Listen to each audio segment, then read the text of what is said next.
पण एकूण तुमच्या मुसाफिरीची सुरुवात थोडीशी फ्लॅशबॅक टाईप करूया, कारण माझ्या मते कविता आधी तुमच्या आयुष्यात आली, म्हणजे नाटक येण्याच्या आधी, या अर्थाने म्हणतोय मी. म्हणजे बसल्यानंतर श्वास घ्यायची उसंत न देता सुद्धा लगेच इंटरव्ह्यूला सुरुवातच केली.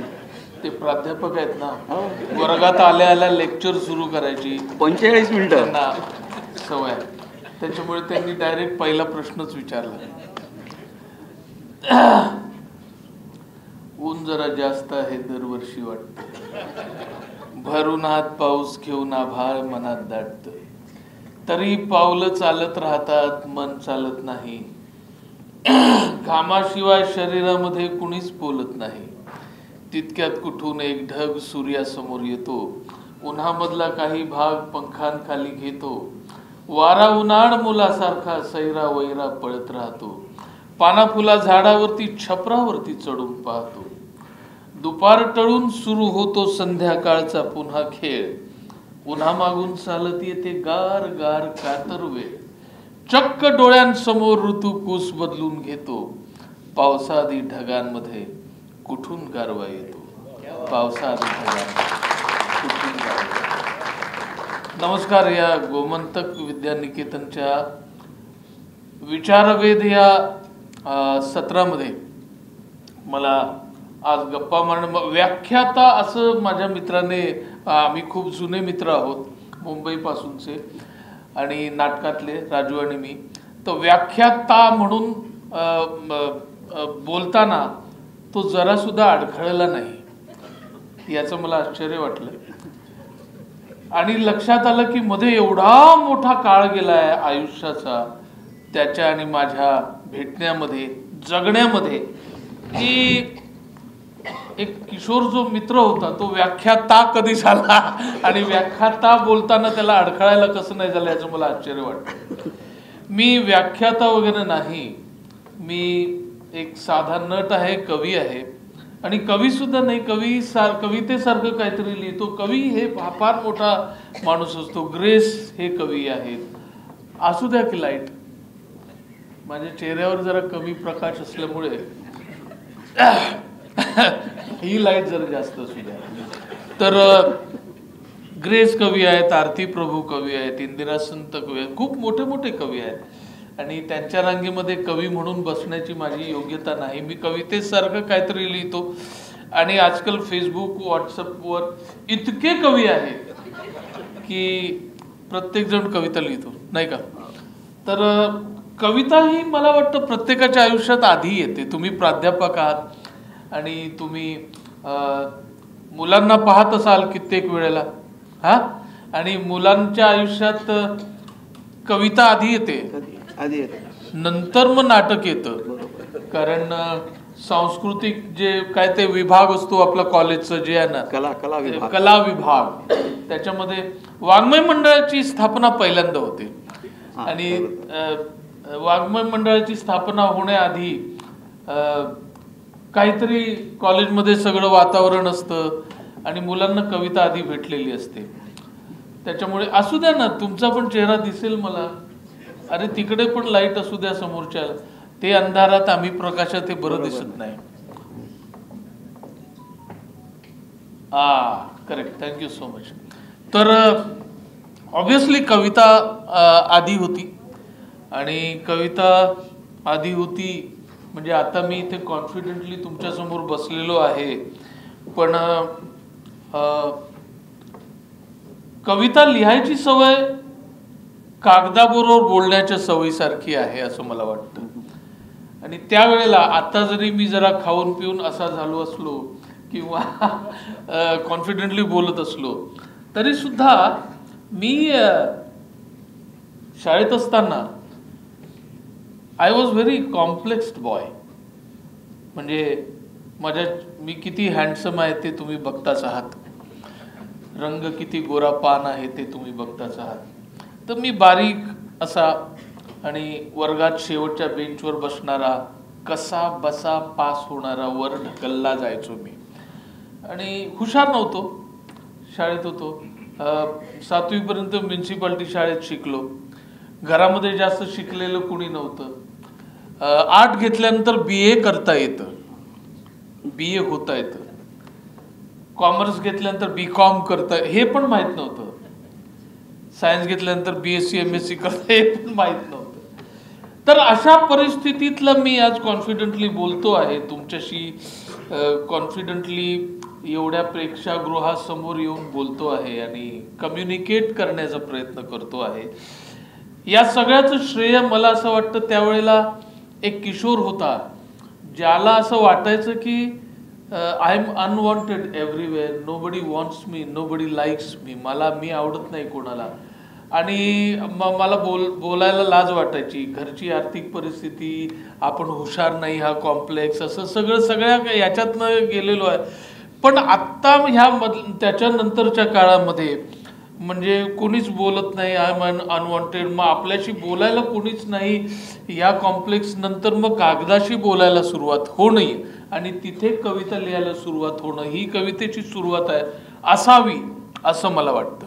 त्याच्यामुळे तिथून कविता सुरुवात झाली आणि आज मी एवढा इथे कॉन्फिडेंटली बोलतोय त्याच्यामध्ये कवितेचं आणि नाटकाचं कॉन्ट्रीब्युशन आहे असं मला वाटतं. जर या दोन गोष्टी नसत्या तर एवढ्या कॉन्फिडेंटली मी कदाचित बोलू शकलो नसतो असं मला वाटतं. आता नाटकाच्या बद्दल सुद्धा असं की कॉलेजमध्ये गेल्यानंतर एकपात्री भयंकर सगळ्या कॉम्पिटिशन जिंकलेले आहेत वगैरे वगैरे, ज्याला आता नाटक म्हणतो, म्हणजे दुसरं पण पात्र आहे स्टेजवर त्याच्याशी कम्युनिकेट करत, हे पहिल्यांदा कधी केलं? कॉलेजमध्ये असताना एकपात्री अभिनय स्पर्धा खूप करायचो. म्हणजे इथे नाटकात काम करणारी बरीच मंडळी असतील, एकपात्री अभिनय स्पर्धेसाठी काय प्रत्येक जो मेल नट असतो त्याचं नटसम्राट, गुड बाय डॉक्टर आणि दिलीप परदेशीचं असं 2-3 पीसेस तयार असतात आणि वर्षानुवर्ष घासून त्याच्यात मास्टरी मिळवलेली असते. मुलींचं फुलराणी तयार असतं, मुलींचं अजून काय फेवरेट असं तयार असतं आणि तेच करून त्या बक्षिसं मिळवत असतात. मुलंही तेच करत असतात, माझंही तेच झालं. तर मला मराठी शिकवणाऱ्या लीला बांदिवडेकर नावाच्या मॅडम होत्या. त्या म्हणाल्या की तू एकपात्री अभिनय स्पर्धेमध्ये खूप बक्षिसं मिळवली, इतकी वर्ष तुला जिथेही पाठवलं तिथे तुला बक्षिसं मिळाली, पण मला तुझ्यामध्ये चांगला अभिनेता होण्याच्या शक्यता, पॉसिबिलिटीज खूप दिसत आहेत.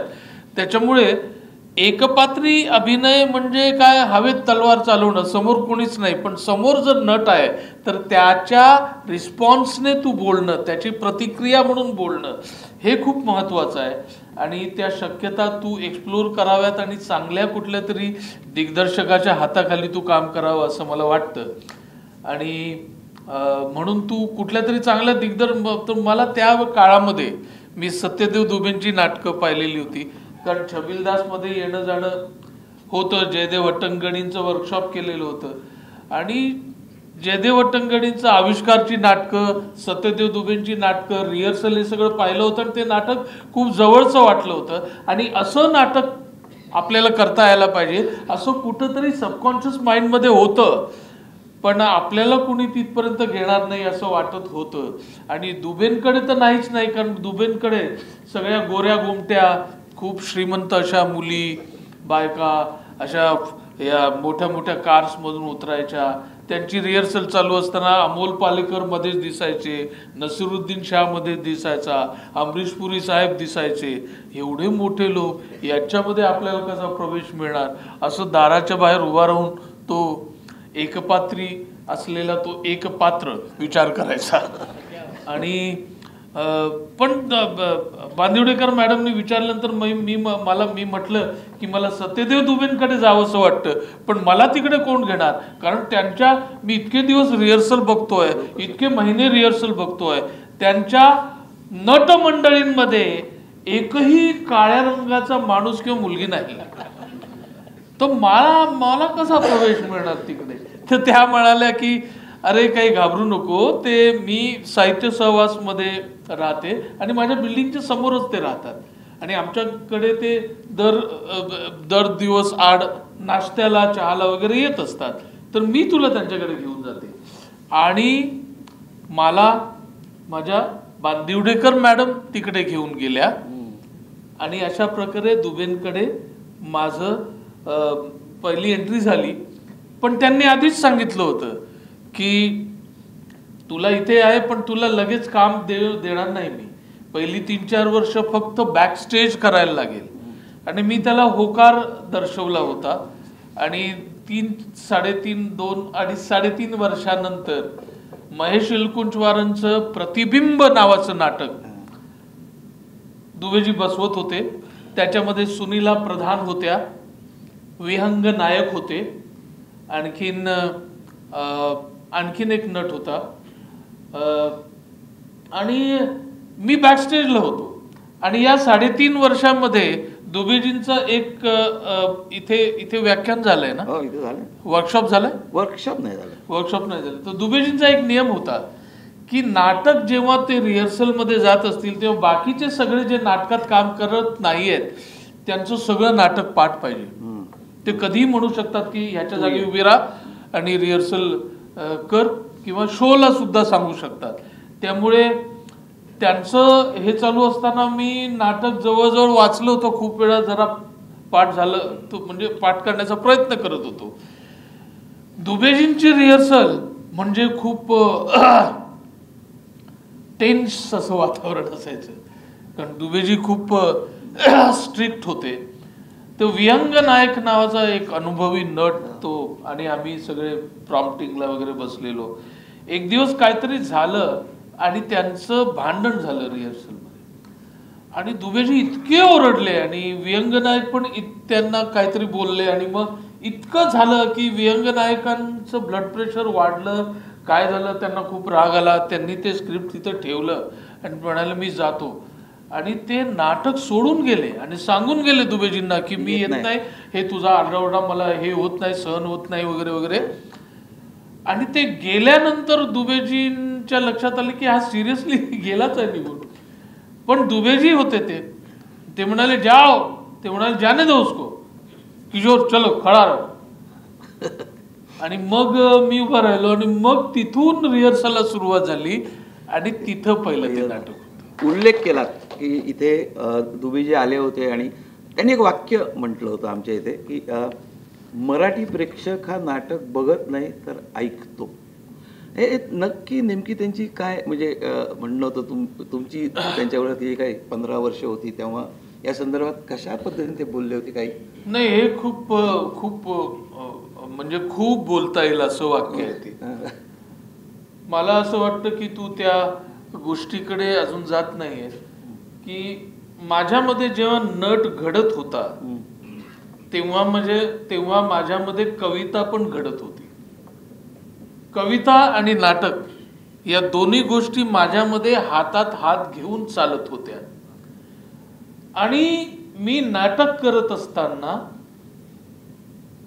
म्हणजे स्टेजवर काम करत असताना मला सुचलेली आहे कविता.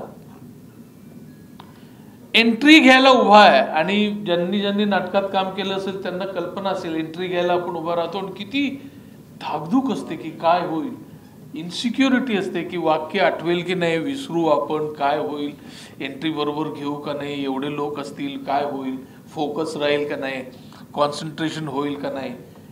एंट्री घ्यायला उभा असताना मला सुचलेली कविता आहे, सेट लावताना सुचलेली कविता आहे, प्रयोग चालू असताना सुचलेली कविता आहे, आणि माझं आवडतं नाटकाचा शेवटचा प्रयोग आहे.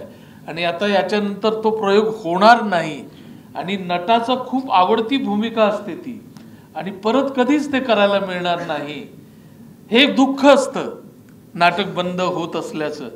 तेव्हा सुचलेली कविता आहे. तर असं नाटक आणि कविता सायमल्टेनियसली चालू होतं. तर महेश एलकुंचवारांचं हिंदी पण मी केलं प्रतिबिंब, मराठी तर केलं, नंतर हिंदीचे पण प्रयोग केले. त्याच्यामध्ये नसीरुद्दीन शाह होता आणि दुसरी भूमिका मी करायचो. हा, आणि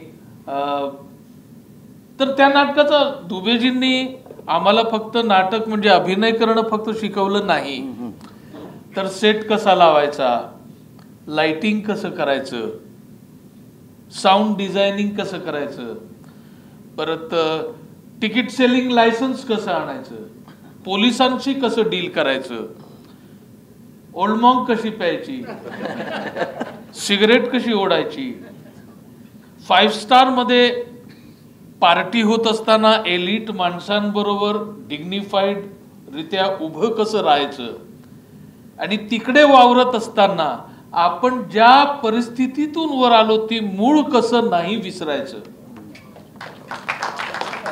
हे सुद्धा शिकवलं.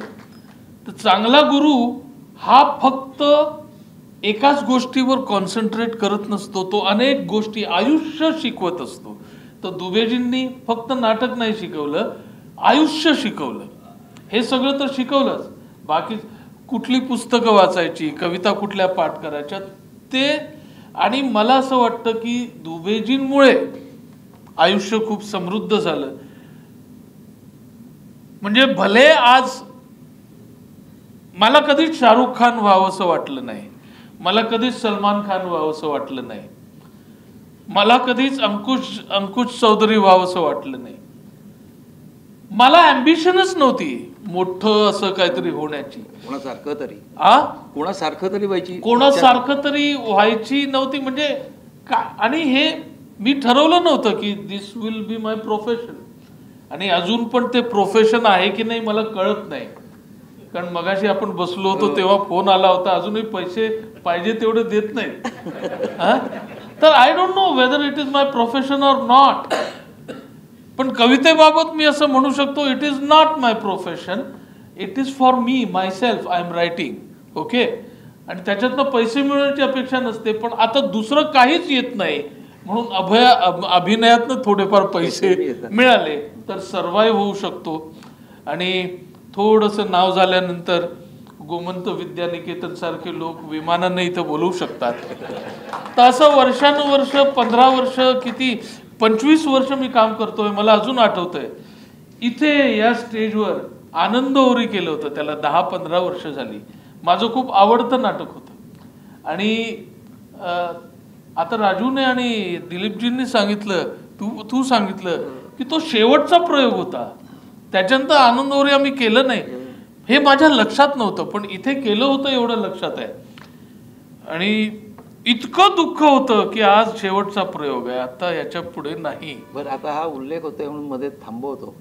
महत्वाचं बोलतोय मी, थांब. कविता वाचून दाखव ना. हा, महत्वाचं. तर इतकं दुःख होतं की आनंद ओरी आता परत होणार नाही. आणि आनंद ओरी करताना म्हणजे आपण काय म्हणतो, दुबेंची डुप्लिकेट 3री कॉपी किंवा 2री कॉपी म्हणजे अतुल पेठे. तर अतुल पेठेंनी काही बंधनं घातली होती की दारू असं सोडायला लागेल इतके महिने वगैरे वगैरे, प्रयोग होताना नाही वगैरे प्यायची वगैरे वगैरे. आणि हा शेवटचा प्रयोग झाला. आणि मग मी राजूला आणि यांना सांगितलं होतं की यार हे आज आपल्याला बसायला लागणार ना.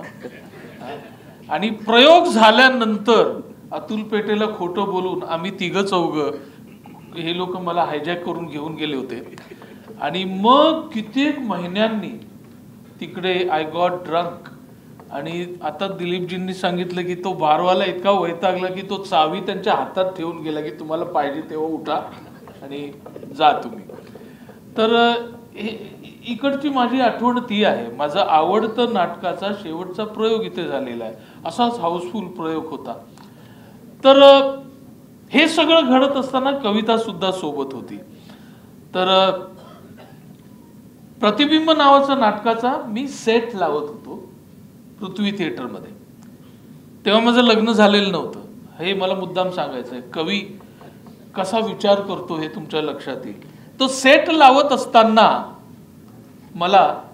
मी पॅरापीटवर चढलो होतो वरून, आणि खाली असे प्लॅटफॉर्म्स मांडले होते, ते सगळं चाललं होतं. आणि मी वरून काहीतरी खाली सोडलं आणि वरून असं पाहिलं की एक घर लागतंय काहीतरी. आणि मला तिथे एक कविता सुचली. असंच होतं कविता सुचताना. आता मगाशी कविता ती आधी म्हणतो की ती कविता शेवटी नाटकाची बघा की तुझं माझं लग्न आपणच सेट लावून आपणच नाटक केल्यासारखं. तुझं माझं लग्न आपणच सेट लावून आपणच नाटक केल्यासारखं. तालमीची ठरलेली वेळ, ठरलेली जागा, ठरलेली दृश्य, ठरलेले संवाद. म्हणजे लग्नाच्या आधी प्रेमात पडतो ना, तर तालमीची ठरलेली वेळ, ठरलेली जागा, ठरलेली दृश्य, ठरलेले संवाद आणि नंतर मुद्दाम जमवून आणलेला प्रयोग म्हणजे लग्न. म्हणजे नंतर मुद्दाम जमवून आणलेला प्रयोग. खरंच तुझं माझं लग्न आपणच सेट लावून आपणच नाटक केल्यासारखं. मी बोलतो नंतर तू, किंवा तू नंतर मी काय बोलणार हे आधीच तुला ठाऊक असलेलं. आणि तुझेही शब्द माझ्यात रुंजी घातलेले. कधी कोणी संवाद विसरत, भयानक पॉज.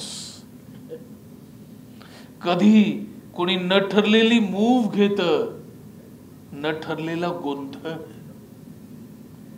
एकमेकांना वर्षानुवर्ष सोबत राहून एका छपराखाली 24 तास एकत्र राहून इतके ओळखत असतात नवरा बायको.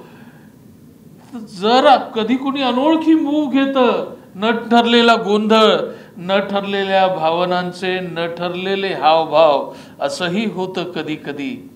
कधीतरी अचानक संवाद संपल्यासारखे होतात. म्हणजे लग्नाला 15-20 वर्ष झालेली आहेत. हा ऑफिस मधनं आलेला आहे, दमून भागून बसलेला आहे, पेपर वाचतोय. ती गपचूप चहा ठेवून निघून जाते, किचन मध्ये काम करायला लागते. हा एक शब्द बोलत नाही, ती तिच्या कामामध्ये अडकलेली आहे. कधी कधी अचानक संवाद संपल्यासारखे होतात.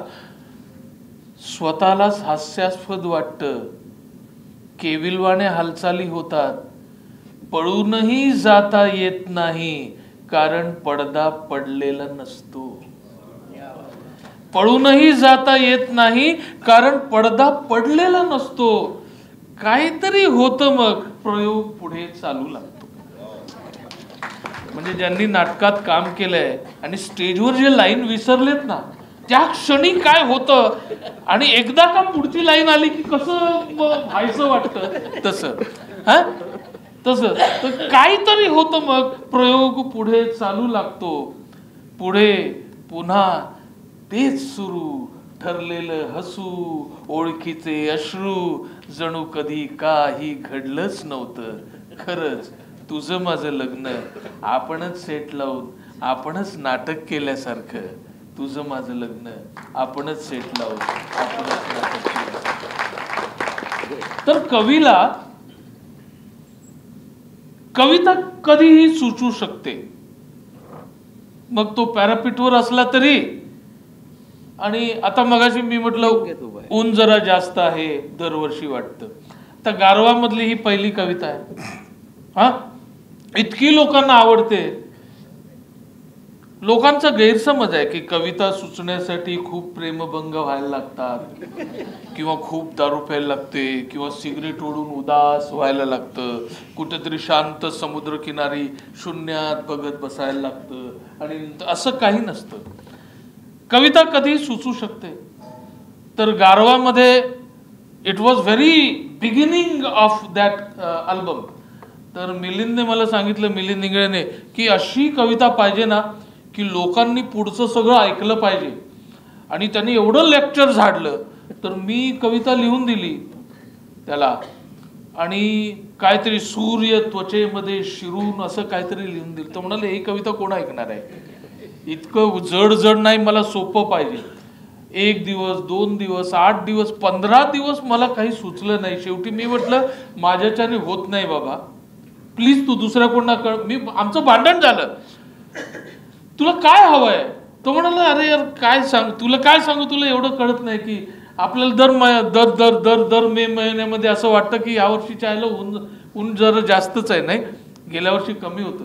तर मला आला होता राग. म्हटलं हे काय हे पाहिजे काय. मग तिथं पॅड पडला होता, देत पॅड घेतलं, ऊन जरा जास्त आहे, ऊन जरा जास्त आहे. दरवर्षी वाटतं भर उन्हात पाऊस घेऊन आभाळ मनात जातं, तरी पावलं चालत टाक हे घे. त्याने वाचलं, फॅन्टॅस्टिक यार, काय सुंदर लिहिलं असतो. ही एक टाकी खुन्नस म्हणून लिहिलेली कविता होती. कविता सुचताना काय होतं की म्हणजे मी कवितेची प्रोसेस अशी असावी असं मला काहीतरी वाटतं की कविता जर विचार करून लिहिली तर त्याच्यामध्ये कृत्रिमपणा येण्याची शक्यता असते. मला इथे एक झेन छोटी कथा आठवते की एक कॅलिग्राफी म्हणजे चायनीज मध्ये ते कॅलिग्राफीला खूप महत्व आहे. त्यांची अक्षरं तुम्हाला माहिती आहेत. तो एक झेन मास्टर कॅलिग्राफर असा बसलेला आहे आणि त्याचे सगळे विद्यार्थी मोठमोठे कागद घेऊन काहीतरी अक्षरं हे करायला बसलेले आहेत. चायनामध्ये कुठलं तरी एक शहर आहे, त्याचं एक मोठं गेट आहे आणि त्या गेटवर ते अक्षर लावायचं आहे आणि सगळ्या विद्यार्थ्यांना सांगितलं की तुम्ही जरा पेंट करा. आणि त्याचा जो फेवरेट शिष्य आहे त्याच्या बाजूला बसलेला आहे, त्याच्याकडे कागदांची खूप चळत आहे आणि तो असा काढतोय आणि गुरुकडे बघतो, गुरु नाही म्हणतो. मग तो खूप मेहनतीने विचार करून दुसरं काढतो, गुरु नाही म्हणतो. असा बराच वेळ चाललेला आहे, अर्धा दिवस गेलेला आहे आणि शिष्य नाराज झालेला आहे आणि गुरुचं त्याच्याकडे लक्ष आहेच. आणि अचानक त्याच्या लक्षात येतं की गुरुने तिकडे बघितलं आणि त्याने ठाकन एक काहीतरी काढलं आणि गुरुला म्हटलं हे कसं आहे, तर गुरु म्हणाला फॅन्टॅस्टिक. म्हणजे तो जो क्षण होता त्या क्षणामध्ये त्याच्या मनात गुरुची भीती नव्हती, तो स्प्लिट ऑफ सेकंड होता. तर मला जो राग आला होता मिलिंदचा, तो स्प्लिट ऑफ सेकंड त्याच्यामध्ये कवितेमध्ये काय असायला पाहिजे हा विचार नव्हता, पण कवितेसारखं स्पॉन्टॅनिटी होती. तर कविता बहुतेक अशी सुचत असावी असं मला वाटतं. आणि नट सुद्धा जेव्हा स्टेजवर काम करतो तेव्हा रिॲक्ट होताना त्याचं मन जर जिवंत असेल तर त्याची स्पॉन्टॅनिटी जिवंत वाटते असं मला वाटतं.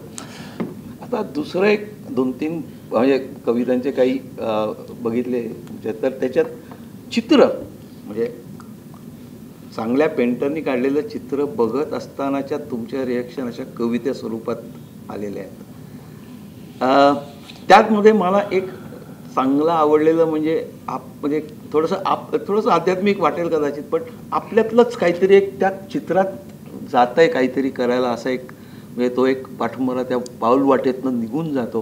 हा सगळा विचार हा इथे तरी तुमचं होतं का तिथे, म्हणजे हा इथे काय विचार असतो डोक्यात किंवा कसं काय येतं? म्हणजे थोडंसं ते 2-3 ठिकाणी आलं ते समुद्रात पण एकदा तुमच्यातला एक कोणतरी असा पाठमोरा जातो त्या पाऊल वाटेवरनं जातो, म्हणजे कुठेतरी एक झाड दोन पक्षी टाईप काहीतरी आहे का काय अर्थात?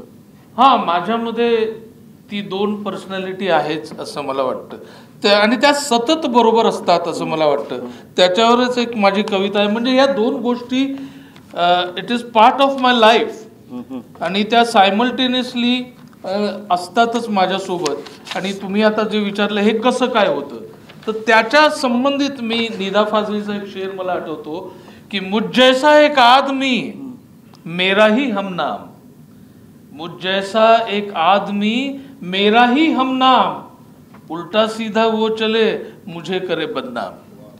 हा, तर माझ्यातलं कवी आणि नट एकमेकांना सतत ब्लेम करत असतात किंवा कॉम्प्लिमेंट करत असतात.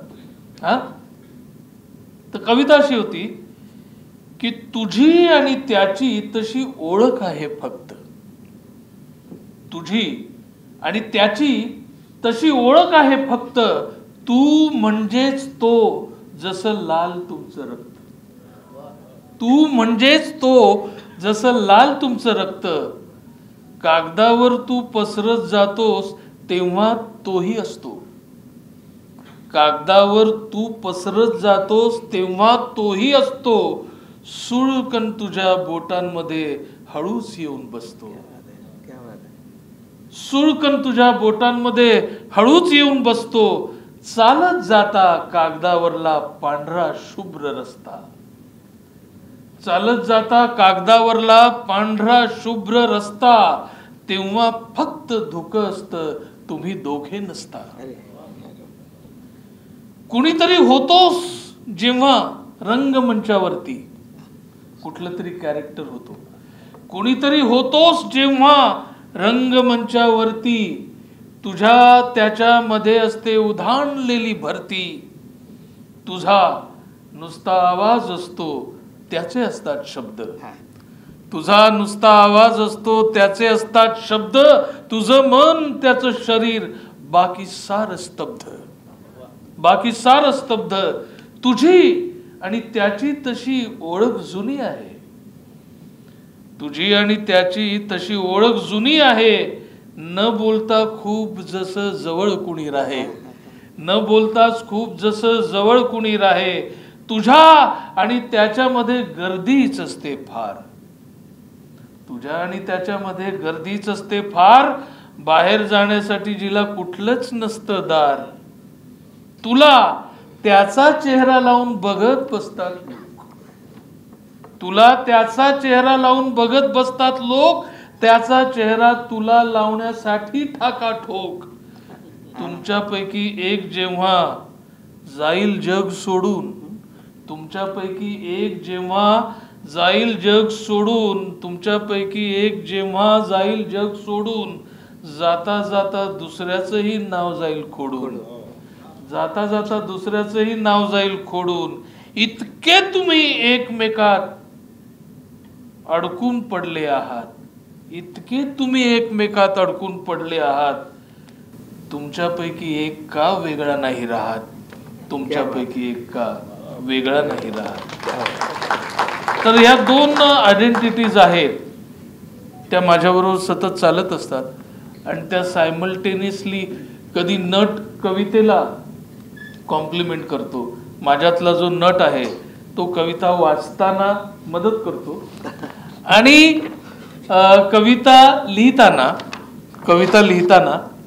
कवितेमध्ये थोडंसं एक बारीक नाट्य पेरायला नट मदत करतो असं मला वाटतं. आता या नट आणि कवी हे एकत्र, म्हणजे मी एक तुम्हीच केलेल्या एक कप चायमधला शेवटचा प्रसंग, जेव्हा त्या कंडक्टरचा मुलगा सगळ्या याच्यातनं त्या जिल्ह्यात प्रथम येतो आणि त्या बसस्टँडवर तुम्ही केलेलं जे काय आहे ते बघताना तुम्ही अक्षरशः काहीतरी बॅले करताय का असं वाटतं. तुम्ही फारसे हल्लेला पण नाहीत. इथे तुम्हाला कुठे कवी मदत केलाय का काय, कसं वाटलं आम्हाला ते तसं? नाही, मी सांगतो तुम्हाला काय, म्हणजे तू बरोबर आठवलं ते. तर ज्यांनी एक कप चहा पाहिला असेल त्यांना तो प्रसंग आठवेल. मला अजून आठवतो तो शूटिंगचा दिवस आणि तो क्षण. म्हणजे कणकवली बस स्टँडवर, एसटी स्टँडवर आम्ही शूट करत होतो आणि हा जो कंडक्टर आहे तो अतिशय साधा भोळा असा कंडक्टर आहे आणि त्याला काहीतरी एक शासनाने बिल पाठवलंय घरचं आणि ते इतकं जास्त आहे की तो त्या शासनाशी लढतोय, अख्ख्या व्यवस्थेशी लढतोय की बिल एवढं जास्त कसं पाठवलंय. आणि त्याच वेळेला त्याची मुलं शिकत असतात, मुलगा 10वीत असतो आणि त्याच्यामध्ये जी फरफट होते सगळ्या फॅमिलीची आणि त्या सगळ्या याच्यामध्ये घरातली लाईट कापली जाते, सगळी दैना होते आणि त्याच्यामध्ये मुलाने अभ्यास करून हे मार्क खूप फर्स्ट क्लासमध्ये मार्क कमवले, जिल्ह्यात पहिला आलेला असतो. आणि सिनेमाच्या शेवटच्या प्रसंगामध्ये आम्ही कणकवली स्टेशनवर होतो, ते सगळं शूट चालू होतं, कॅमेरा लागला, आजूबाजूला लोक होते सगळे आणि मग एक रिपोर्टर येते आणि म्हणते तुमच्या मुलाचा जिल्ह्यामध्ये पहिला नंबर आला, तुम्हाला कसं वाटलं? तर माझ्यातल्या नटाने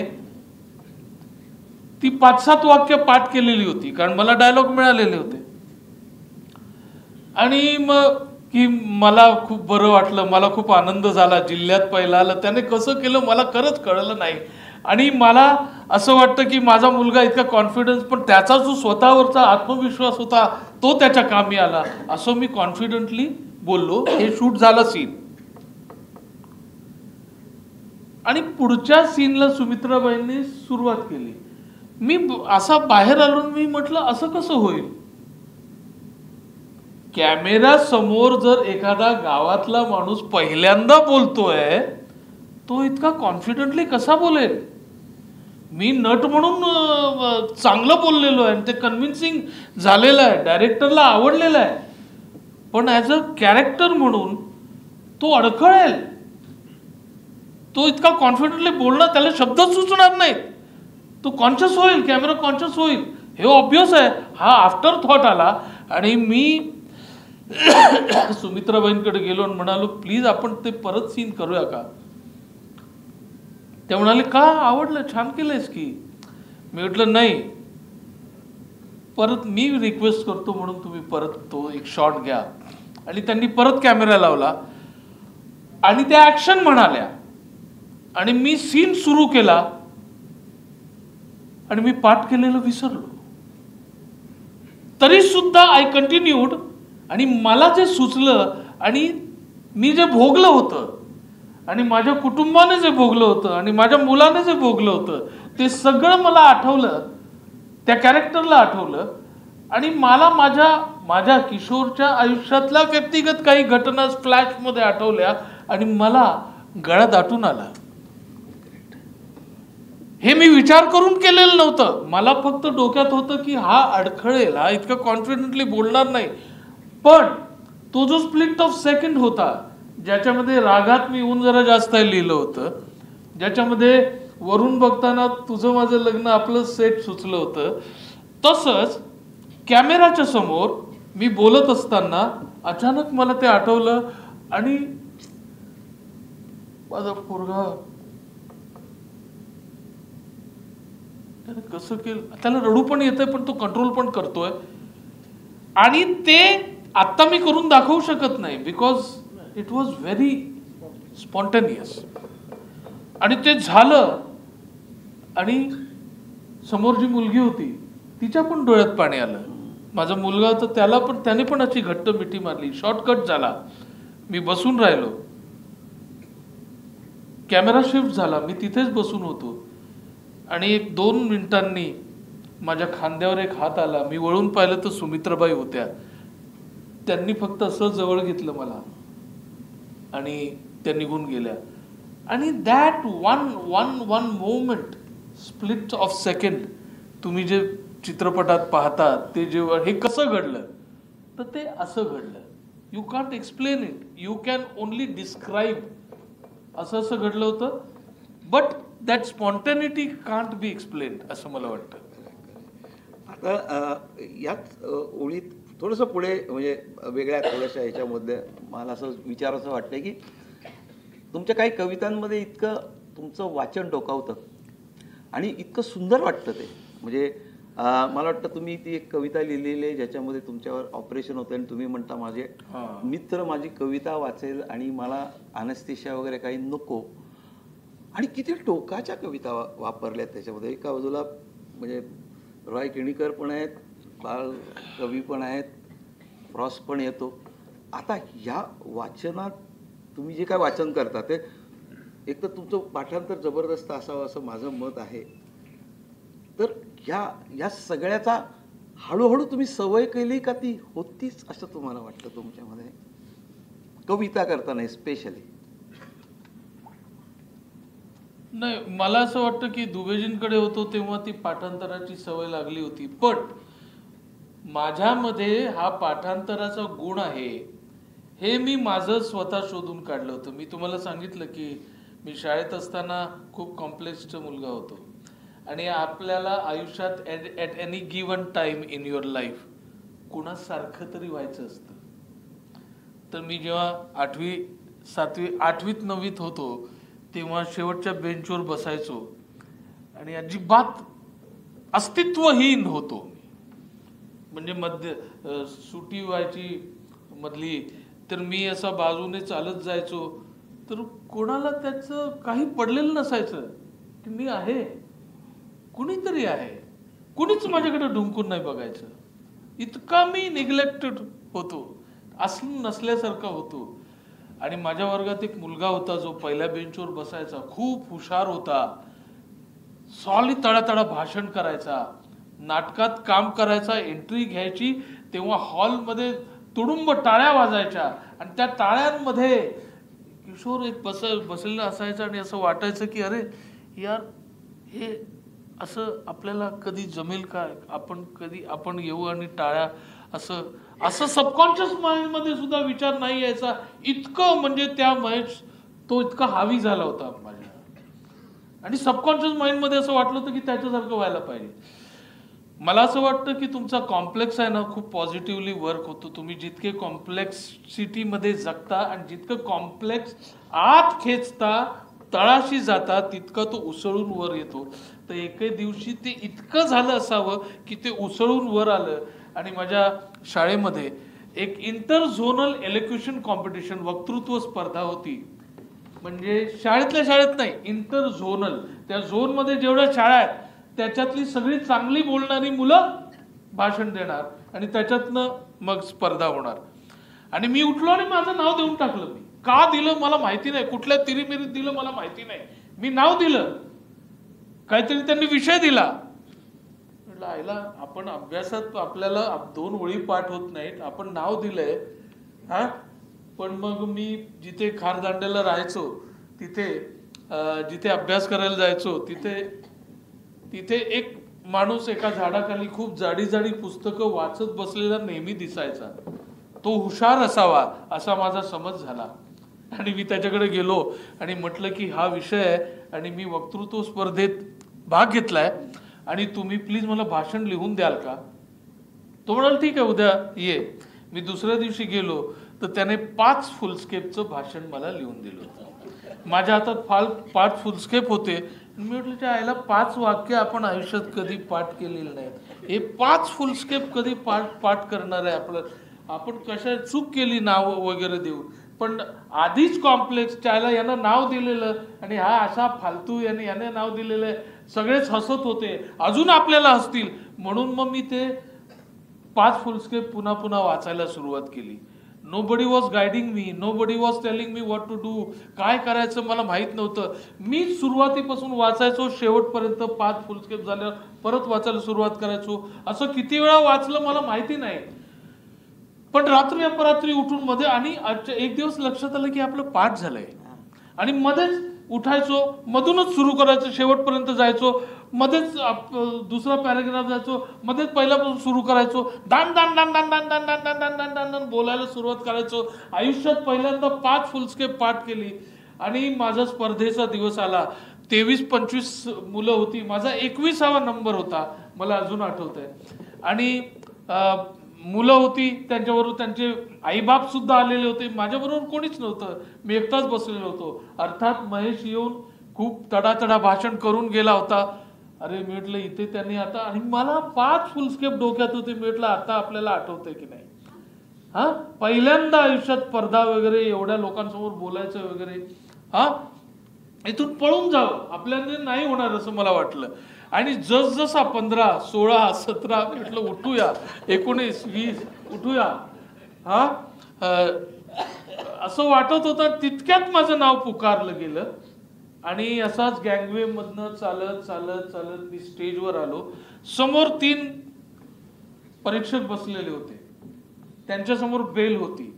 स्पर्धेचा नियम असा होता की एक 8 मिनिटं झाली, 7 मिनिटं झाली की 6 मिनिटाला एक बेल वाजवतील. तेव्हा भाषण देणाऱ्याने समजून जायचं की 1 मिनिट बाकी आहे. मग 7व्या मिनिटाला बेल देतील तेव्हा समजायचं वेळ संपलाय. आणि तरी सुद्धा चालू केलं तर परत 1 मिनिटाने बेल देतील, तेव्हा असेल त्या परिस्थितीत खाली उतरायचं, पुढचा स्पर्धक येणार बोलणार, असा नियम होता. मी आलो, बोलायला सुरुवात केली. 3रं वाक्य झालं आणि लोक खो खो खो हसायला लागले. मी मनात म्हटलं अरे यार एवढं गंभीर भाषण करतोय आपण, लोक का हसतात आहे. 5वं वाक्य झालं, आणखीन जोरात हसायला लागले. मी कन्फ्यूज झालो की अरे लोक हसतायत का चायला, मी एवढं पाठ करून बोलतोय. 6व्या वाक्याला 7व्या वाक्याला माझ्या लक्षात आलं की मी मगाशी जे म्हटलं, तो जो कंडक्टर होता तो कॅमेरा कॉन्शियस होईल, त्याला आठवणार नाही. तर माझी सुद्धा तीच परिस्थिती होती. मी पहिल्यांदा आयुष्यात स्टेजवर उभा होतो आणि लोकांच्या समोर भाषण देत होतो आणि त्यामुळे मी खूप टेन्स होतो. त्याच्यामुळे मी माझे हात असे असे असे असे असे बांधले होते आणि भाषण बोलायला सुरुवात करताना मी असा हलत होतो. आणि बंधू आणि भगिनींनो, आपण आज असं करताना काहीतरी ऑकवर्ड असं झुलल्यासारखं होत होतं आणि जसजसे लोक हसत होते तसतसं ते व्हायलंटली होत होतं आणि आणखीन लोक हसत होते. हे माझ्या लक्षात आलं. मग मी ते हात सोडले, खिशात घातले आणि मुठी आवळल्या आणि परत पहिल्या वाक्यापासून सुरुवात केली. दान दान दान दान दान दान दान दान दान. काय बोलत होतो त्यातनं अर्थ निघत होता की नाही काही माहिती नाही. टांग टांग बेल वाजली आणि माझ्या लक्षात आलं की चायला दुसराच फुलस्केप चालू आहे. एवढं आयुष्यात पाठ केलं पहिल्यांदा. हा, आणि मी दान दान दान चालू ठेवलं. दुसरी बेल वाजली. म्हटलं यार 2.5 फुलस्केप झाले. तिसरी बेल वाजली. जेमतेम 3 3.25 फुलस्केप झाले होते. तिसरी बेल वाजली. त्याच्या पुढचं मी आणखीन एनर्जीने बोलायला सुरुवात केली. उतरलो नाही.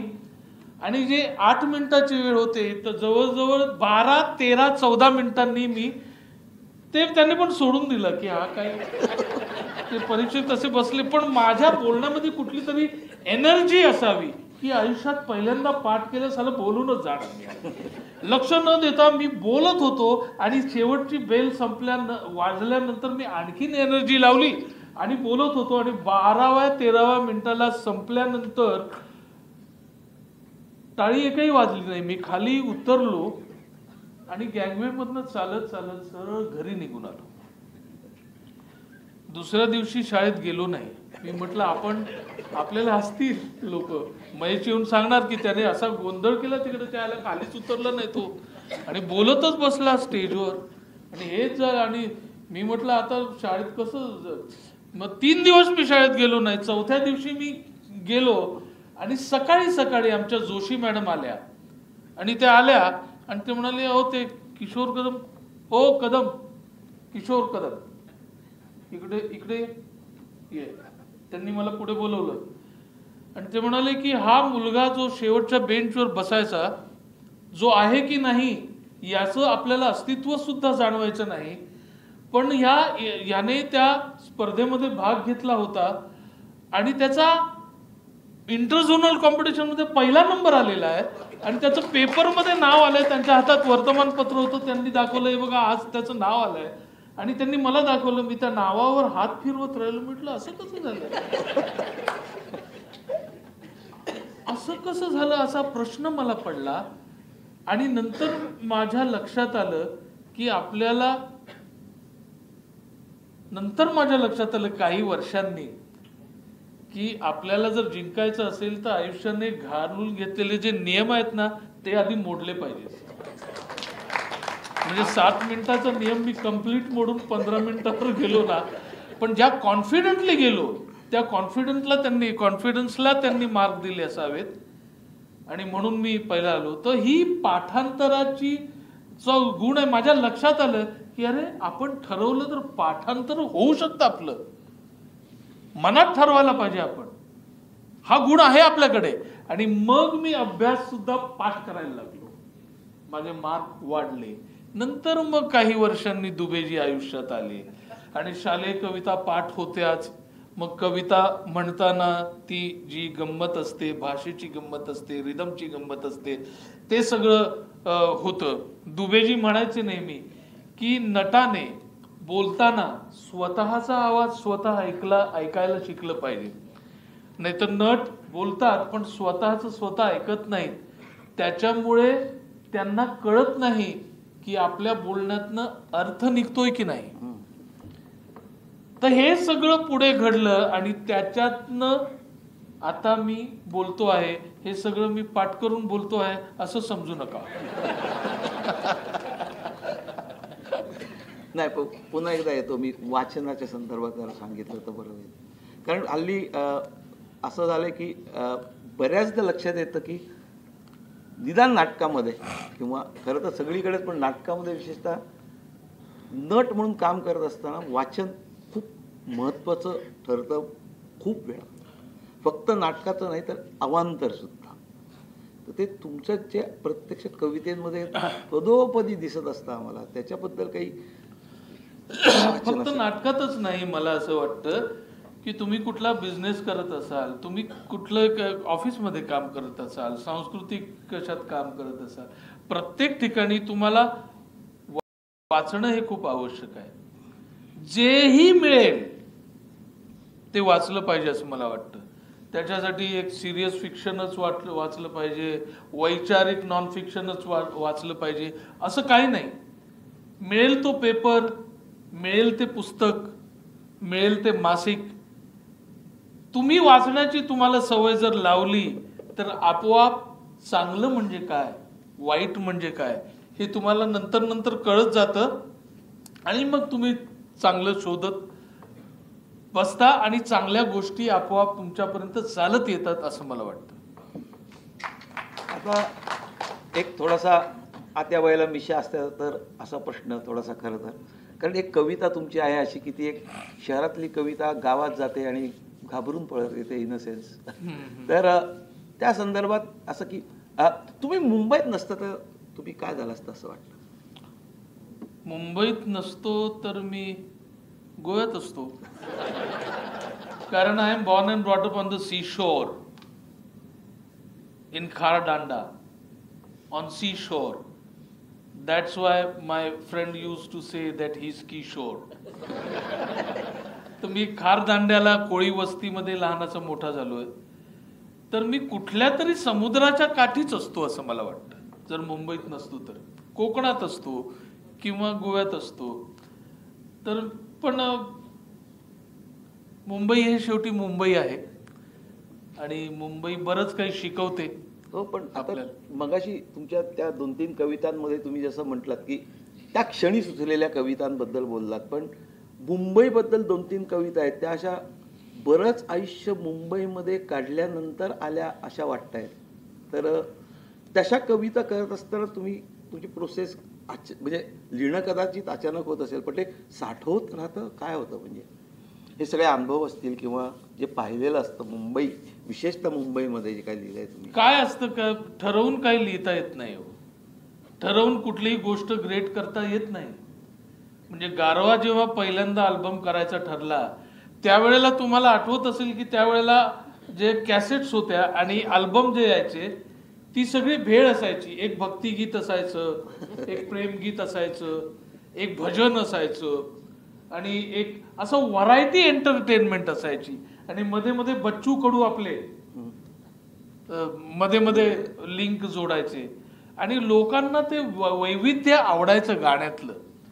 पण आम्हाला जेव्हा गारवा करायचं ठरलं तेव्हा आम्ही दोघांनी असा विचार केला की ही जी भेळ आहे ना तसं काही करूया नको. आपण एक विषय कुठला तरी डिसाईड करू आणि एकाच विषयावर आपण काहीतरी करू. मग अनेक विषय आम्ही विचार केले, पण शेवटी मग समुद्र हा विचार केला, समुद्रावर आपण अल्बम करूया. पण असा विचार केला की विदर्भातला माणूस समुद्राशी कसा काय रिलेट होईल. तर मग पाऊस हा विषय सुचला. तर दुष्काळी भागात सुद्धा पावसाची वाट बघणारा माणूस आहे आणि पूर आलेल्या परिस्थितीमध्ये पावसाला शिव्या देणारा माणूस आहे. मुंबई सारख्या ठिकाणी सगळीकडे पाऊस एकंदर लोकांना आवडतो आणि त्याच्यामुळे पाऊस हा विषय ठरला. पावसावरच्या काही कविता गाणी ऑलरेडी त्याने कंपोज केली होती, काही नवीन लिहिली आणि मग अशी आयडिया निघाली की तू कविता चांगला वाचतोस तर ते जे काय गाणं येणार आहे त्याच्या संदर्भात एक नवीन कविता लिही पावसासंबंधीची आणि ती बोलून मग त्याच्यातून म्युझिक इंटरलूड होऊन मग ते गाणं सुरू होईल. ही आयडिया निघाली आणि मग मधल्या मधल्या कविता पावसाच्या लिहिल्या आणि तो तसा अल्बम झाला. तर मुंबईत नसतो तर मी कुठेतरी, म्हणजे मी मुंबईत नसतो तर मला वाटतं की मी नाटकात नसतो, पण पुस्तक वाचत असतो कुठेतरी, मी कुठेतरी प्राध्यापक झालो असतो. आणि असाच इंटरव्ह्यू घेत विचारलं असतं, तुम्ही नसतात तर काय झालं. बरं, आता थोडंसं पुढचं असं की एवढं नाटक सिनेमा या म्हणजे कला क्षेत्रात एवढ्या तर दिग्दर्शनाकडे जावंसं वाटलं कधी? हो, वाटलं ना. मला अल्टिमेटली कुठल्याही चांगल्या नटाला हे दिग्दर्शक व्हायचं असतं.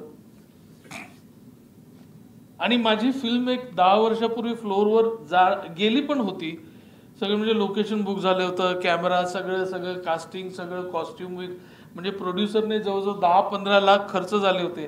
पण मी शूटिंगला जायला निघालो आणि 8 दिवस आधी ती फिल्म बंद पडली.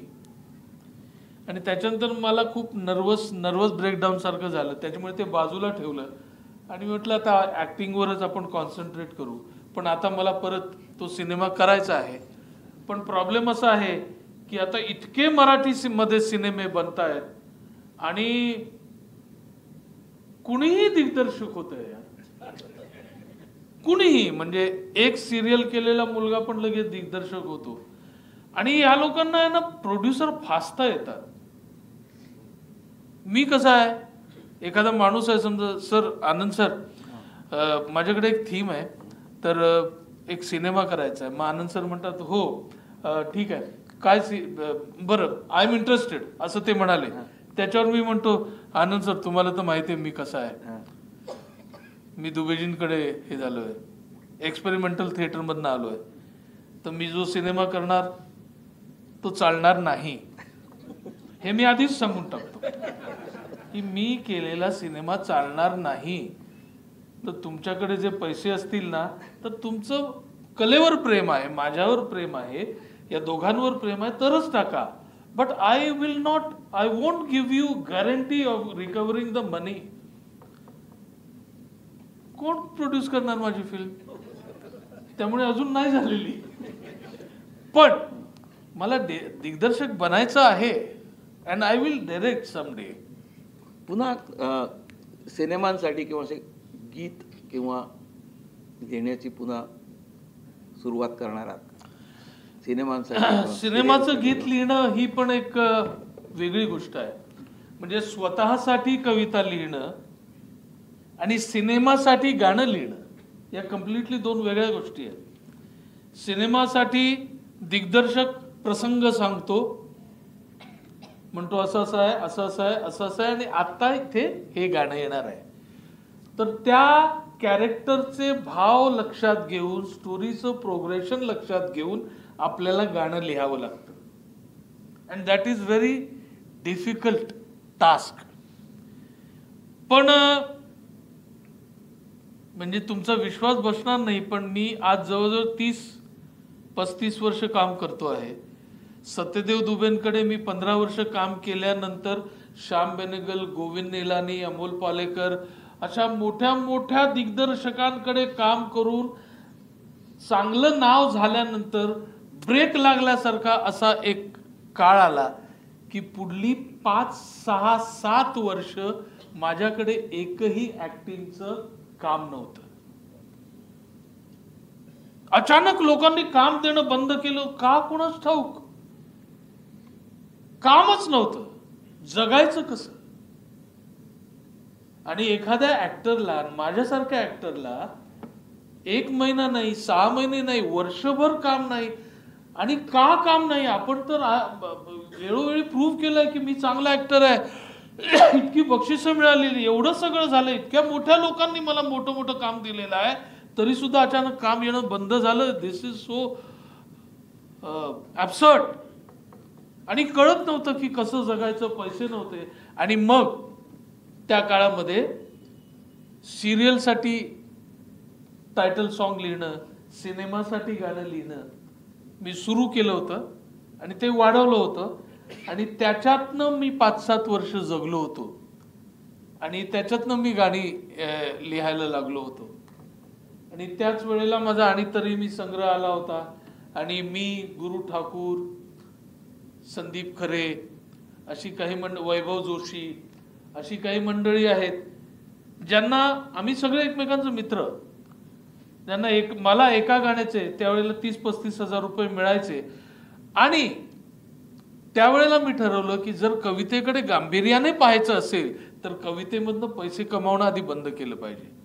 नाहीतर जर आपण कवितेकडे कविता लिहिणार असू आणि हे काय म्हणजे लोकानुनय करण्यासाठीच जर सबकॉन्शियस माइंडमध्ये आपलं आलं तर unless and until you stop earning money from poetry तू कवितेकडे गांभीर्याने बघू शकणार नाही असं मला वाटलं.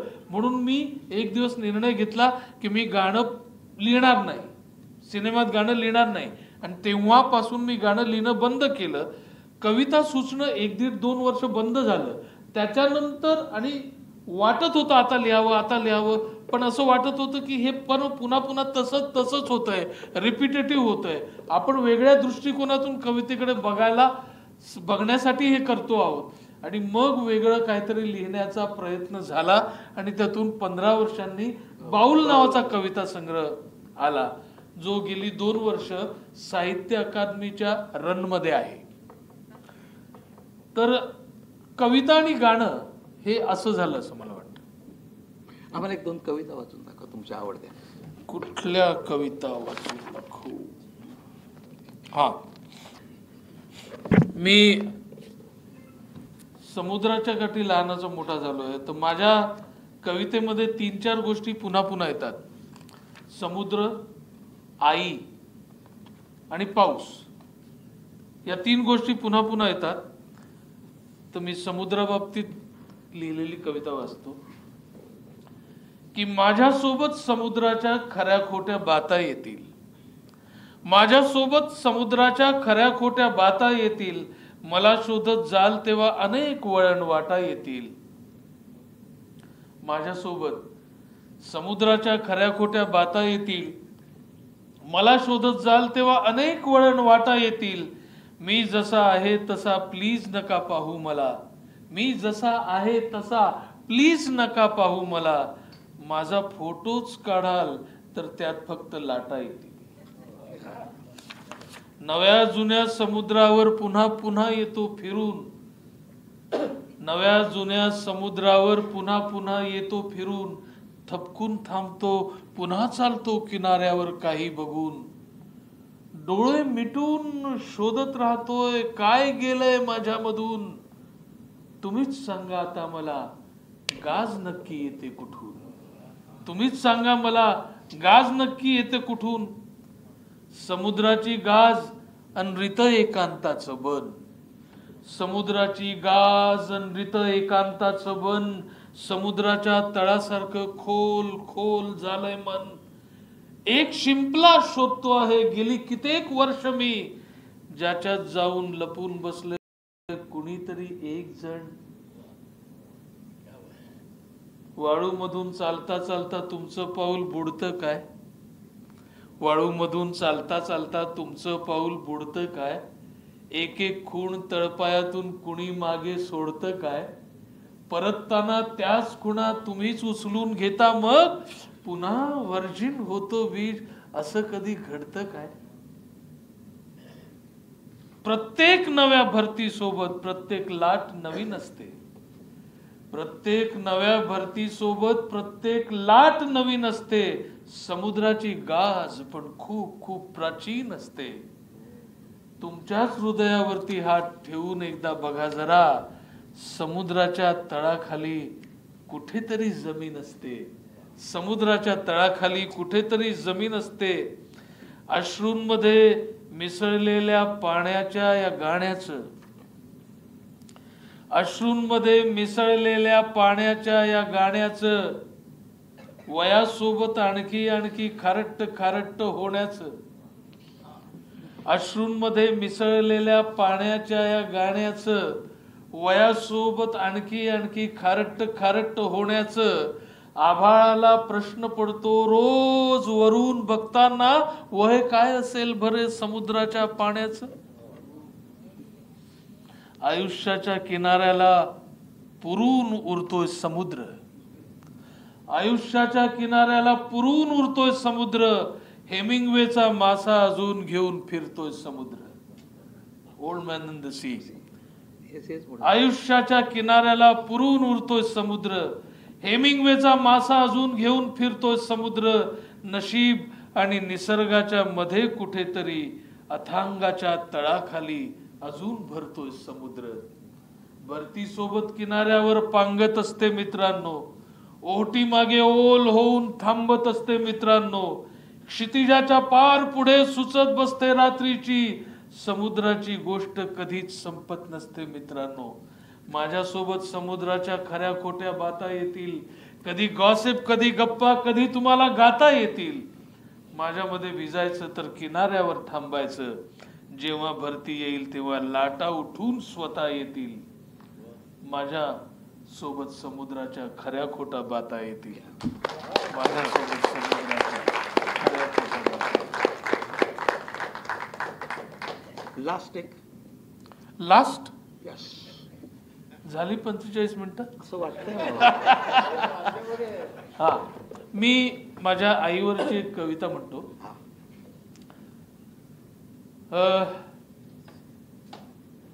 आता प्रेक्षागृहामध्ये 4-5 लोक असे दिसत आहेत जे मोबाईल मध्ये रेकॉर्ड करतायत. आपलं आयुष्य आता इतकं डिजिटलाइज झालेलं आहे, कॉम्प्युटराइज झालेलं आहे. मला अजून कॉम्प्युटर नाही येत, खरंच नाही येत, कळतच नाही. थोडंफार येतं ते आपल्याला, काय म्हणजे डिलीट आणि काय ते फॉरवर्ड आणि काय असंच ते थोडंसं येतं, पण खूप असं कॉम्प्युटरचं काय माहीत नाही. माझ्या आईलाही नाही माहिती. माझी आई 5वी-7वी शिकलेली असेल, पण माझं जेव्हा कवितांचं पुस्तक आलं तेव्हा ती अशी वाचत बसली होती. तिला काय कळत होतं कोणास ठाऊक. मला नेहमी असं वाटतं की आपण कुठल्याही जगातल्या युनिव्हर्सिटीमध्ये शिकलो तरी आपल्या आयांकडे जे ज्ञान असतं ना ते कुठल्या युनिव्हर्सिटीमध्ये आपल्याला मिळत नाही. आयांकडे जे जगण्यातून जे आपल्याला आयांनी दिलेलं असतं ना, मग ती आई शहरातली असो, बेल बॉटम किंवा जीन्स घालणारी असो, पंजाबी ड्रेस घालणारी असो, नऊवारी नेसणारी असो, शेतात काम करणारी असो, कॉर्पोरेट ऑफिसमध्ये काम करणारी असो, आईच्या बेसिक भावना मुलासाठी आणि मुलीसाठी त्याच असतात. बेसिक भावना त्याच असतात. तर आज कम्प्युटर आपल्या आयुष्यात आलाय. 7 समुद्रापलीकडचा माणूस आपल्या तळहातावर आणून ठेवलेला आहे त्यांनी, अनोळखी माणूस, पण आपला ओळखीचा माणूस त्या कॉम्प्युटरने दूर नेलेला आहे.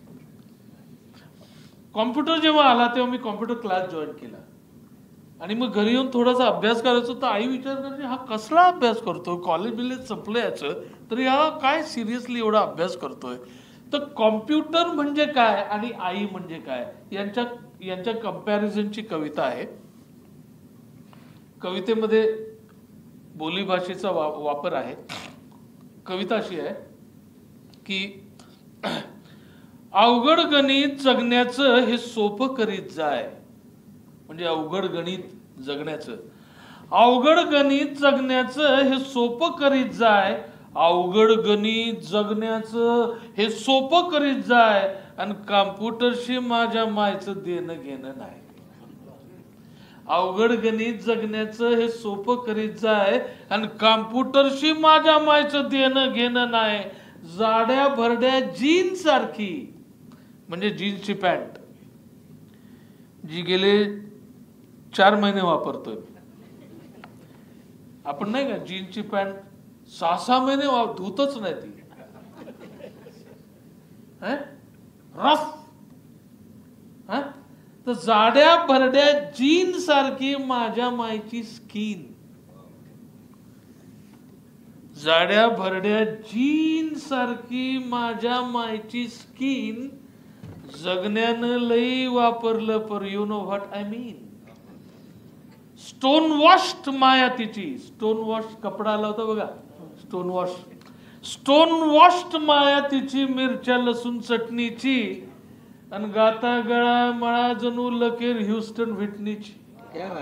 व्हिटनी ह्युस्टन जी आपली काळी गायिका आहे, तर माझी आई गाताना व्हिटनी ह्युस्टन सारखी, गाता गळा मळा जणू लकेर ह्युस्टन व्हिटनीची, जुनं ते सोनं म्हणणं जुनीच तिची खोड. आजकाल काय झालंय, यूज अँड थ्रोचा जमाना झालाय. खूप वर्षांनी मित्र भेटले तर आपल्याला असं वाटतं, यार याला विचार का बायको बिको बरी आहे ना तुझी, म्हणजे अजून आहे ना का मध्ये काय झालं का काय? हा, कारण इथले कॉम्प्लेक्सिटीज इतक्या आयुष्यात वाढल्यात आपल्या. यूज अँड थ्रोचा जमाना झालाय. रिफिल संपली तर आपण पेनच नवीन विकत घेतो. हा, पण हे जुने लोक आहे ना, जुन्या गोष्टी सांभाळून ठेवतात. जुन्या गोधड्या, जुने कपडे, जुने दागिने, जुनी भांडी. They are so passionate about it. तर जुनं ते सोनं म्हणणं, जुनीच तिची खोड, आणि पैसा अडका आलाय तरी एकच पातळ जोड. इकडं ठिगळ तिकडं ठिगळ, जुनं पातळ पॅशन. जुन्या पातळाबद्दल ती खूप पॅशनेट आहे.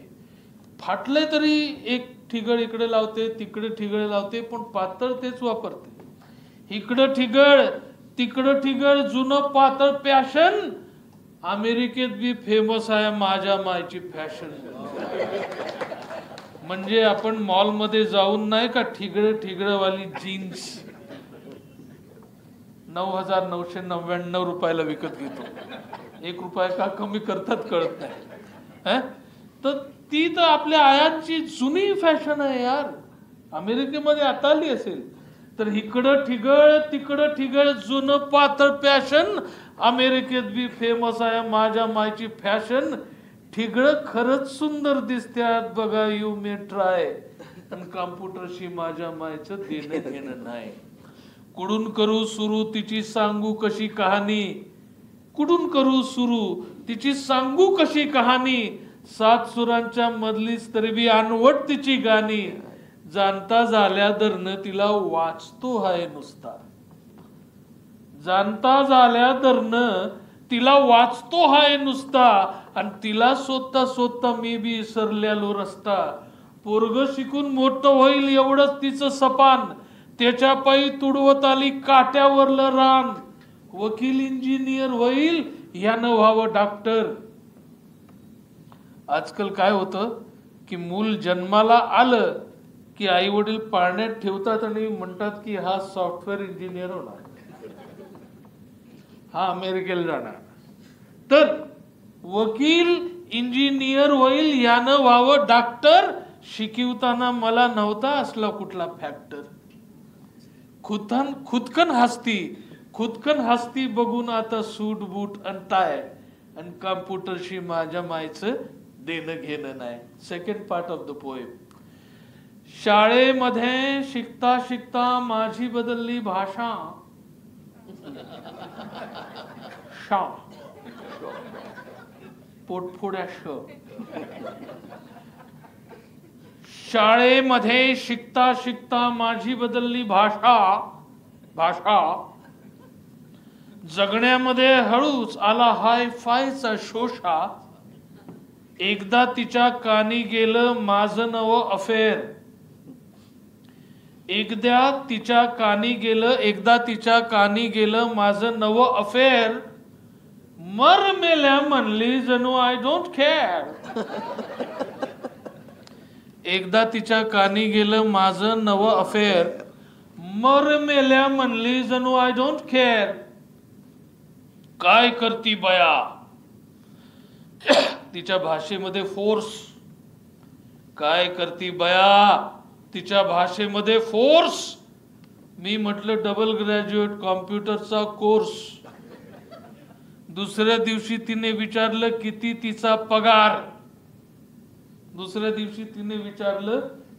तिचा पगार. उद्या परवा जाऊन तिला विचार कॉम्प्युटरवर झुणका भाकर करता येते काय. आणि कॉम्प्युटरशी माझ्या मायचं देणं घेणं नाही. सुरकुतलेल्या तिच्या चेहऱ्यात आयुष्य रिस्टोर. कॉम्प्युटरचं एक बटन असतं ना रिस्टोर, जी मेमरी जागृत करतं. तर माझ्या आईच्या चेहऱ्यावरच्या एक एक सुरकुतीमध्ये एक एक आठवण, एक एक वर्ष, एक एक तप गोंडून ठेवलेला आहे. सुरकुतलेल्या तिच्या चेहऱ्यात आयुष्य रिस्टोर. आणि इकडे मला तरुण वयात जगणं झालंय बोर. नापास झालो आत्महत्या करावीशी वाटते. नोकरी मिळत नाही आत्महत्या करावीशी वाटते. मगाशी म्हटलं तसं काम मिळत नव्हतं 7 वर्ष, तेव्हा बऱ्याच वेळा आत्महत्या करावीशी वाटली. आता पदोपदी आपल्याला आत्महत्या करावीशी वाटते, पण हे जुने लोक कुठल्या जोडावर कुठली एनर्जी आणतात आणि नवीन आयुष्य, नवीन रोज दिवस नव्या एनर्जीने सुरू करतात. तर सुरकुतलेल्या तिच्या चेहऱ्यात आयुष्य रिस्टोर. इकडे मला तरुण वयातच जगणं झालंय बोर. बोलणं तुटलं, आता असतं सोबत इंटरनेट. बोलणं तुटलं, आता असतं सोबत इंटरनेट. ती असते आणि मी असतो, but can't communicate. I suddenly came to know that life is futile. Dreams, hopes vanish now. Negativeness is style. हारता हारता तरी जिंक मेल्या असं वन शी सॅड. हारता हारता तरी जिंक मेल्या असं वन शी सॅड. कुणास ठाऊक तिनं कुठलं वाचलंय फाउंटन हेड. आयन रँडचं फाउंटन हेड तुम्ही वाचलं असेल. That gives you one kind of confidence. माझं सुद्धा फेवरेट पुस्तक आहे. पण कुणाच ठाऊक तिनं कुठलं वाचलंय फाउंटन हेड. तिचा कॉन्फिडन्स माझ्यात नाही. डोंट आस्क मी व्हाय. कॉम्प्युटरशी माझ्या मायचं देणं घेणं नाही. अवघड गणित जगण्याचे हे सोपे करीत जाई. आणि कॉम्प्युटरशी माझ्या आईचे देणे घेणे नाही. देणे घेणे नाही. थँक्यू.